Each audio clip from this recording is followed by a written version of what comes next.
Assalamualaikum warahmatullahi wabarakatuh. Selamat pagi, selamat siang, selamat sore. Salam sejahtera untuk kita semua.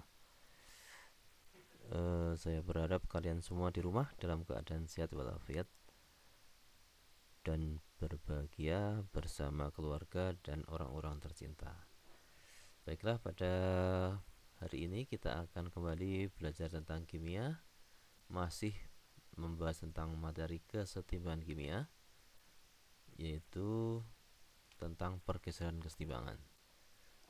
Sebelum kita belajar, marilah kita buka pelajaran kita pada hari ini dengan berdoa sesuai dengan keyakinan kita masing-masing. Yang beragama Islam, kita buka dengan bacaan basmalah bersama-sama. Bismillahirrahmanirrahim. Baiklah, untuk mengawali pelajaran kita pada pagi hari ini, kita ingat kembali tentang kesetimbangan kimia. Tapi sebelumnya kita lihat dulu tentang gambar berikut ini. Nah, ini gambar apa ini? Nah, orang sedang apa ya? Ya, ini nampaknya ada pelajaran olahraga, ada dua orang yang sedang apa ya ini? Mungkin ada yang mengatakan sedang berebut tongkat atau sedang dorong-mendorong.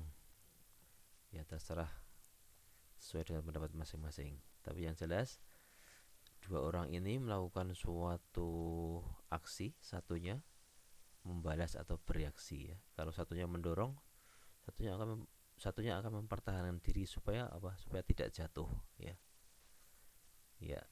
Nah, demikian juga kalau kita itu didorong oleh orang lain atau teman kita ya. Apa yang kita lakukan? Ya, mungkin ada yang berpendapat pegangan atau geser sedikit Pak, gitu ya, supaya tidak jatuh, atau gantian mendorong. Nah, mungkin berbagi pendapat ya, itu bisa mungkin terjadi. Yang jelas kita berusaha untuk supaya tidak jatuh, supaya kita tetap seimbang sehingga kita tidak jatuh ya. Demikian juga pada suatu sistem kesetimbangan kimia ya. Apa yang terjadi jika suatu sistem kesetimbangan kimia mendapat aksi dari luar ya. Nah, apa yang dilakukan sistem? Nah, untuk itu mari kita mempelajari tentang faktor-faktor yang mempengaruhi pergeseran arah kesetimbangan. Oke ya. Ya, untuk itu maka kita sebelumnya ada baiknya untuk kita mengingat kembali tentang KD dan tujuan pembelajaran kita pada hari ini. Ya, ini KD-nya ya. Ya, KD 3.7 dan KD 4.7. 3.7 KD pengetahuan menganalisis faktor-faktor yang mempengaruhi pergeseran arah kesetimbangan dan penerapannya dalam industri. KD 4.7 keterampilan merancang, melakukan dan menyimpulkan serta menyajikan hasil percobaan faktor-faktor yang mempengaruhi pergeseran arah kesetimbangan. Selanjutnya tujuan pembelajaran kita melalui pembelajaran daring menggunakan media sosial Telegram Group dan Google Classroom. Peserta didik dapat menjelaskan faktor-faktor yang mempengaruhi pergeseran arah kesetimbangan dan penerapannya dalam industri dan mengomunikasikannya.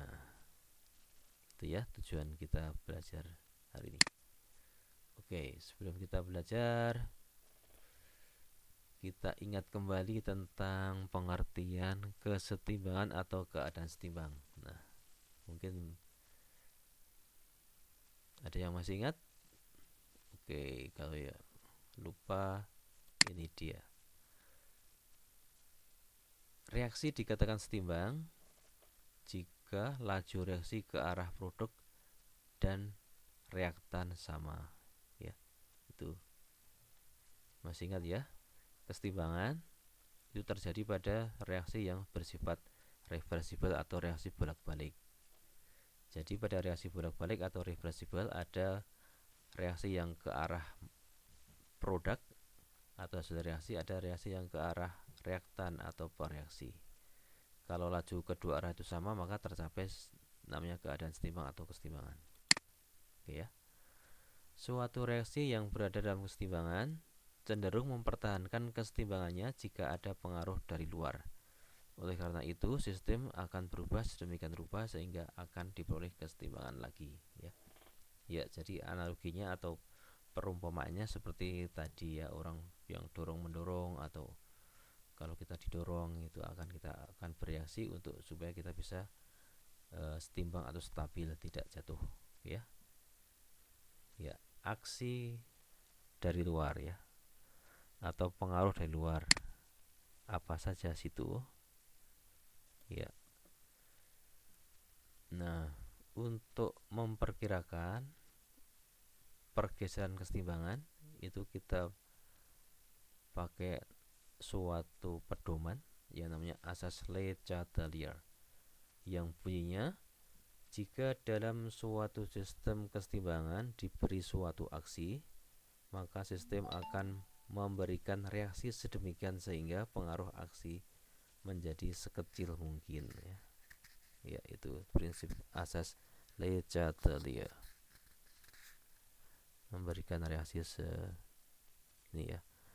Beberapa aksi yang dapat mempengaruhi kesetimbangan yaitu perubahan konsentrasi, perubahan volume, perubahan tekanan, dan perubahan suhu, ya. Ingat ya, ini ada empat aksi atau 4 faktor yang mempengaruhi kesetimbangan: perubahan konsentrasi, perubahan volume, perubahan tekanan, perubahan suhu. Ya. Asas Le Chatelier itu bisa kita misalkan seperti halnya pipa U, atau bisa juga 2 bak air yang dihubungkan dengan suatu saluran atau pipa, ya. Ini ya, bak A sama bak B itu punya volume air yang sama, tinggi permukaannya itu sama, ya.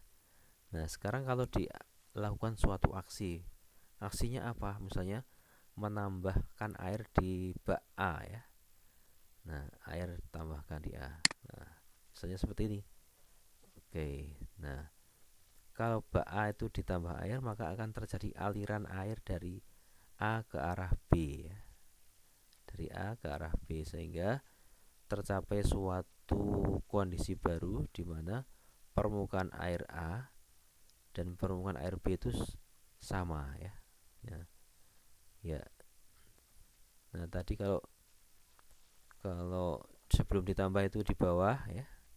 Setelah ditambah itu permukaannya makin tinggi, nah, lebih tinggi dari semula, gitu ya. Ya. Nah, sekarang bagaimana kalau sebaliknya, yang A itu diambil, dikeluarkan, ya. Nah, keluarkan, ya, maka akan terjadi aliran air dari B menuju A, ya. Dari B menuju A, ya. Nah, jadi dengan cara sederhana itu bisa kita katakan bahwa kalau suatu sistem itu diberi, ya, di ruas yang diberi, ruas A, ya, maka akan memberi, ya. Sebaliknya, kalau ruas A itu diambil, maka ruas A ini juga akan mengambil. Jadi dengan secara sederhananya, kalau diberi akan memberi, kalau diambil akan mengambil, gitu ya. Oke, jelas ya. Ya, kita lanjutkan. Ya. Sekarang bagaimana faktor-faktor yang mempengaruhi sistem kesetimbangan itu bisa mempengaruhi atau menggeser kesetimbangan, ya. Tadi faktornya ada pengaruh suhu, ada konsentrasi, ada tekanan, ada volume. Nah, sekarang kita akan bahas satu persatu pengaruh itu terhadap sistem kesetimbangan. Oke? Ya. Yang pertama, pengaruh suhu. suhu atau temperatur. Nah, ini adalah reaksi reversibel pembentukan CH4 atau gas metana ya. Ya, gas metana dibuat atau disintesis dari gas CO sama gas hidrogen ya. Ya, hasil sampingnya adalah uap air ya. Kita lihat di sini delta H berharga negatif ya. Kalau negatif itu berarti reaksinya bersifat eksotermis ya, atau eksoterm. Eksoterm artinya sistem melepaskan kalor ya. Jadi kalau melepaskan kalor maka suhu di sekitarnya akan menjadi meningkat atau lebih panas ya. Oke. Sekarang kalau suhu dinaikkan ya. Suhu dinaikkan, kita naikkan suhunya, apa yang terjadi ya? Ya. Nah, yang terjadi adalah sistem itu berusaha supaya kenaikan suhu itu menjadi sekecil mungkin, yaitu dengan cara mengurangi suhu tadi. Nah, mengurangi suhu itu dengan cara bereaksi ke arah kiri atau ke arah sebaliknya.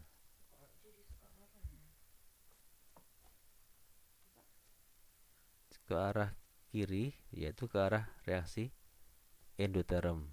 Nah, ke arah reaksi endoterm berarti apa? Berarti akan mengurangi suhu ya, sehingga pengaruh kenaikan suhu menjadi sekecil mungkin gitu ya. Ya, sebaliknya kalau suhu diturunkan. Suhu diturunkan maka sistem akan bereaksi supaya penurunan suhu itu menjadi sekecil mungkin, yaitu dengan cara bereaksi ke arah kanan atau ke arah reaksi yang bersifat eksoterm ya. Oke ya. Ya, jadi ini ke arah kanan. Jadi kalau reaksi ini mau menghasilkan produk atau hasil reaksi yang banyak, maka suhunya itu diturunkan atau suhunya dijaga jangan sampai terlalu tinggi ya. Oke. Ya. Yang berikutnya perubahan konsentrasi. Ini adalah reaksi bolak-balik pembentukan amonia atau NH3 ya. Ya. Nah, sekarang kalau reaksinya atau zat-zat reaksinya ditambah, N2 sama H2 ditambah, apa yang terjadi? Nah, yang terjadi reaksi akan bergeser ke arah kanan atau kesetimbangan bergeser ke arah kanan atau ke arah produk ya. Ya. Demikian sebaliknya, kalau reaksinya dikurangi maka kesetimbangan akan bergeser ke kiri atau produk itu akan terurai kembali menjadi apa? Menjadi pereaksinya ya. Produk itu akan berkurang ya. Jelas ya. Oke. Berikutnya perubahan tekanan. Ya, masih pada pembentukan amonia. Ya, tekanan dinaikkan. Menaikkan menaikkan tekanan ya, itu sama dengan mengurangi volume. Kalau volume dikurangi atau tekanan dinaikkan ya, maka kesetimbangan akan bergeser ke arah ruas yang memiliki jumlah molekul atau koefisien yang lebih kecil ya. Nah, akan bergeser ke arah jumlah koefisien yang lebih kecil, ingat itu ya. Ya. Demikian juga kalau sebaliknya tekanan diturunkan pada kesetimbangan gas, menurunkan tekanan itu sama dengan menambah volume. Kalau menambah volume maka kesetimbangan akan bergeser ke arah sebaliknya, yaitu ke arah kiri atau ke arah reaktan atau bereaksi, atau dalam hal ini akan bergeser ke arah jumlah molekul atau jumlah koefisien yang lebih besar ya. Itu ya. Jelas ya, ke arah koefisien yang lebih besar. Itu ke arah bereaksi. Jelas ya? Ya. Sekarang perubahan volume. Ya, volume itu lebih luas.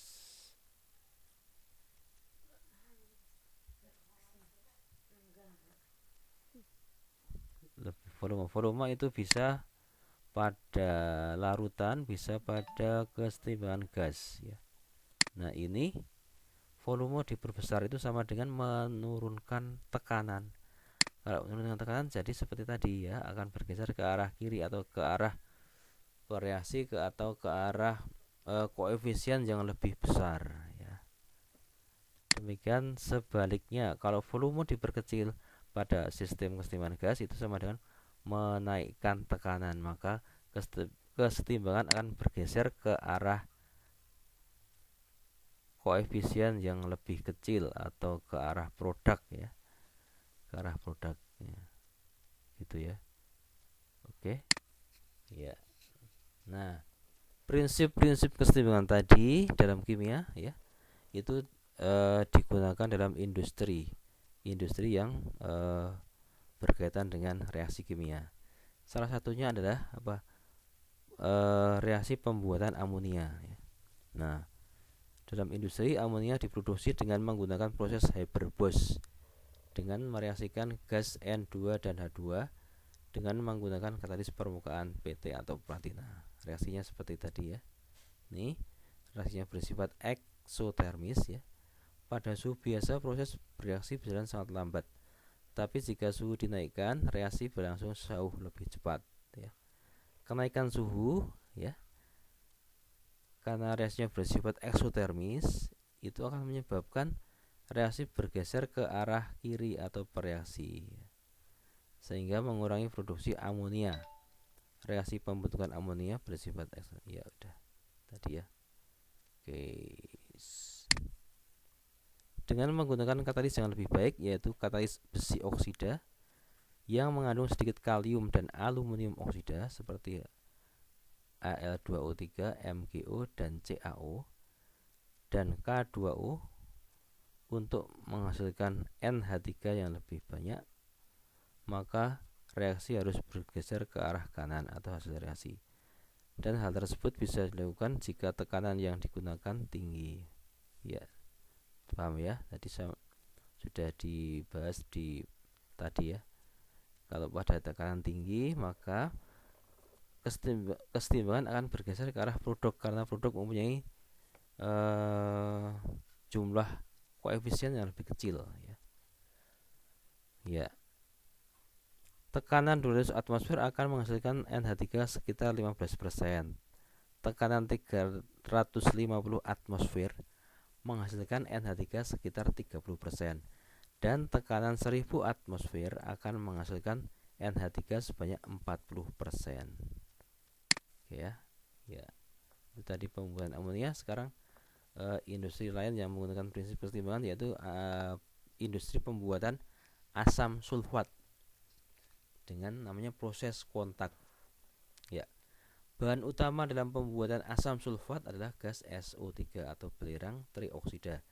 Gas SO3 dibuat dengan cara proses kontak berdasarkan reaksi eksoterm. Nah, ini reaksinya ya. Ya. Reaksi eksoterm deltanya negatif. Reaksi bergeser ke arah kanan tidak terjadi jika pada suhu kamar, tetapi kondisi optimal dicapai pada suhu 400 derajat Celcius dengan menggunakan katalis vanadium oksida atau tepatnya vanadium pentoksida V2O5. Reaksi berjalan dengan baik yaitu 98% sempurna. Oke ya. Ya, kita lihat reaksi lengkapnya pada pembuatan asam sulfat. Ini yang pertama itu pembuatan gas SO2. SO2 itu dibuat dengan cara membakar belerang ya. Belerang yang padat warnanya kuning itu dibakar. Dihasilkan gas SO2. Ya, kemudian diberi besi sulfida ya. Ya, bisa juga dihasilkan dari pembakaran biji besi ya. Dihasilkan seperti ini, ada dua macam cara ya. Ya, kemudian SO2 yang dihasilkan tadi baik dengan cara pembakaran belerang maupun pembakaran biji belerang yang mengandung biji besi yang mengandung belerang diubah lagi menjadi SO3 atau belerang trioksida dengan cara membakarnya lebih lanjut ya. Nih. Ya. Belerang trioksida yang dilarutkan dalam asam sulfat pekat membentuk asam pirosulfat ya. Ini namanya asam pirosulfat H2S2O7 ya. Asam pirosulfat direaksikan dengan air membentuk asam sulfat pekat ya. Ini asam pirosulfat tadi dilarutkan dalam air membentuk asam sulfat pekat. Oke, ya. Ya, jadi kita sampai pada kesimpulan untuk hari ini. Jadi ada 4 faktor yang mempengaruhi pergeseran kesetimbangan. Masih ingat? Nah, ini dia.